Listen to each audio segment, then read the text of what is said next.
how are the interviews going? Going well. Thanks for asking. No one's asked that yet. Oh, well, that's good. Well, I can imagine it's probably, emotional for you because it's such a bittersweet moment because you're so, excited about the film. So, I really appreciate that you're, doing all these interviews, with all things considered. Thank you. Thanks. But I'll start off with you, Aramis. Tell me about the film. Is that how you say your name? Yes, yeah. Yeah, everyone's been pronouncing my name correctly, surprisingly. Someone sent out a memo. Oh, I know. I was practicing on they've got this thing on Google where you type in the name and it kind of Nice. Wow. So I'm glad I got it right. Yes, you did. You did. But tell me about the film. Yeah, so this film is called Runt.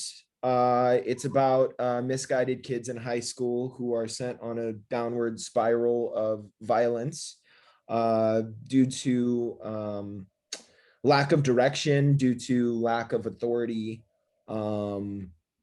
I think there's a lot of high school politics that are discussed in this movie that exists very much in the real world. I don't think people talk about it enough.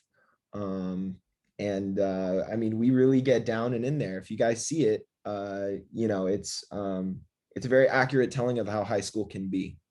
Yeah, and I think that's why it was almost triggering for me. I was like, oh my God, like it brought me back to my own high school. And, yeah. And even, the good characters like yours, Nicole, who is, technically the good student, even seeing you progress and kind of getting stuck in that violence. Tell me about your character's progression, from Miss Innocent to the end. Sure. I think Cecily has both a calming influence on Cal, but she's also this catalyst who really drives him to make these irrational decisions in the end. Also, she was the first person to ever really show him what it's like to care deeply about someone and to be cared by someone. So she starts off as this sort of artistic loner, and later becomes Cal's alter ego of sorts, to guide him in his decision making, for better or for worse, I think. I know, but it's so no one can expect what happens, and I think that's what makes it so thrilling. Is I would have never imagined what happened in the end. Good. Yeah. I'm glad it came as a surprise. Yeah. And Cyrus, your character, I mean, he reminds me of all of my goofy friends in high school. And, it's actually inspired me to reach out to some of my friends, who are very similar to you. Oh, sorry, what? I said it's actually inspired me to reach out to some of my friends who were similar to you, in high school. Dang, thank you very much. That makes me so happy because during quarantine, I was reaching out to some of my old friends. It's a good vibe. It's a good feeling. So I'm glad that this movie gave that to you, specifically my character. That makes me really happy. Because what were you like in high school? Oh, I don't know. I was kind of that, I don't know. I was kind of that goofy guy that was maybe cracking a one-liner every once in a while. I don't know. Yeah, I guess. I don't know if he was exactly like Borgie, because Borgie has some pretty bad habits and is, I don't know. But yeah, I was kind of like the goof a little bit. Yeah, and I think everyone kind of relates to Borgie in some sense because, he is on the outside and he just so desperately wants to get on the inside, because when you are in high school, it's you think that that's the only world that exists. So I think people are going to love and really relate to him as a character. Sure. Yeah, thank you. So I just wanted to ask you, Aramis, how was it to play your character? Because obviously your character was, the bully from day one, and it got worse and worse. How was that? How was it to channel that, meanness? I mean, it was a lot of fun. It's fun to get a pass on set at times. We're asked to do things that maybe we wouldn't do in our real life, but we're asked to make it real.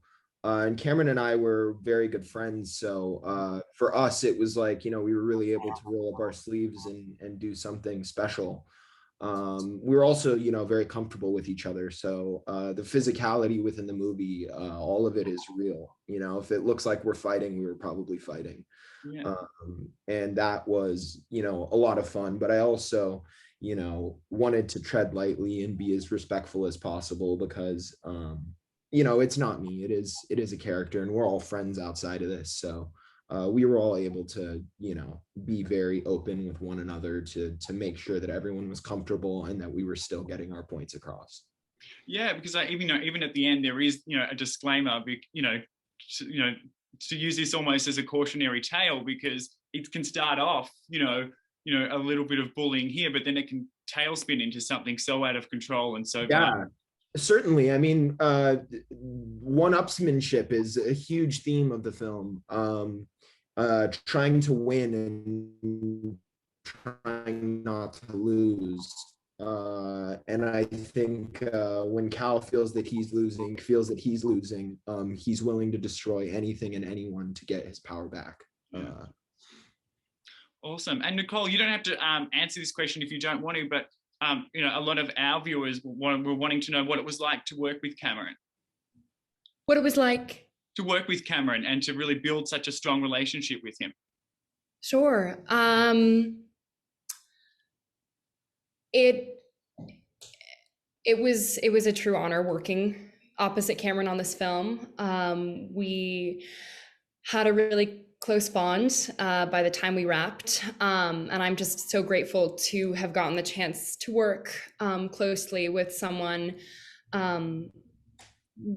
with such a drive and a work ethic. I learned so much from him on set that I will carry with me as I go forward in life and in my career. His talent is so raw and authentic, and he was just a light on screen and off. We often joked about how good our chemistry was, and I think it'll be especially surreal to relive some of those experiences on the big screen tonight. So yeah, I'm very happy. His legacy gets to live on through the work he's done. It's so weird, like how art mirrors life though sometimes, because in the movie your character says that she hopes, you know, someone she loves never dies. It was just that eerie feeling that, you know, viewers were kind of left with. That sense of foreboding, yes. Yeah. I never thought of it in that way, but yes. Well, just to finish up, you know, what is it that I'll start with you. What is it that you hope that people do get from the film when they watch? Well, I think this film depicts themes that are so relevant to today's society when kids are living in fractured families and they're alone and hopeless, and they don't have anyone to turn to under unforeseen circumstances, so they resort to violence and aggression as a way to manage this stress and anxiety. And these are problems with teenagers and adults alike. But I think also interesting is how the teenage characters in the film are in this sort of transitional space where they're not kids anymore and they're not quite adults. So it's very easy to go down the wrong path without having the proper guidance or reasoning to come to these rational decisions. And the film shows just how complicated life can be when you start down that downward spiral. Yeah. And Aramis, what is it that you hope people get from the film? Well, first off, I hope everyone can see Cameron in a bit of a different light. I think this film was, you know, kind of his coming out party as an adult, choosing the projects that he wants to do, that creatively stimulate him. And I think his performance is very special, with him here, with him not here. I think it only makes it more important for people to see what he brought, you know, based on him not being here anymore to represent the film, and we're here to represent for him. But I think Cameron's performance in this is going to surprise a lot of people, and yeah, I think we lost a really bright light. Yeah. And Cyrus, to finish off with you, what is it that you hope that people get from the film when they watch? Yeah, Aramis brought up a really good point earlier about how like not a lot of people are gonna talk about, or hopefully they will after they see the movie, about kind of the kind of like, I want to say the political corruptness between privileged kids and underprivileged kids in school systems, especially, like football teams and school teams and that kind of stuff. And yeah, talk to them kids, man. I'm a young mate myself. But yeah, whenever I talk to my dad or mom, I always felt better, and I think it helped a lot. So yeah. Well, find a support team, talk to people who care about you. They're out there, and it'll make a difference for sure. Hope it's a wake-up call to those people. Well, thank you so much, guys. As I said, I know it's tough, but people are really going to love this film, and it's exactly what people need right now, and there are so many lessons in it. So I think not only entertaining, but you're also providing really poignant life lessons. So thank you. Thank you. Thank you. Glad you think so. Thank you. Well, good luck with the rest of your interviews, guys. Thank you. Thank you. Thank you. And I love what you're wearing, Nicole. I love that. Stunning. Thank you so much. Thank you. Nothing. Kids need consequences. Back off our team. Something's off. Calvin? Is there a problem? He's stalking my girlfriend. Did you really fall off your bike? No. Somebody's breaking. It moves water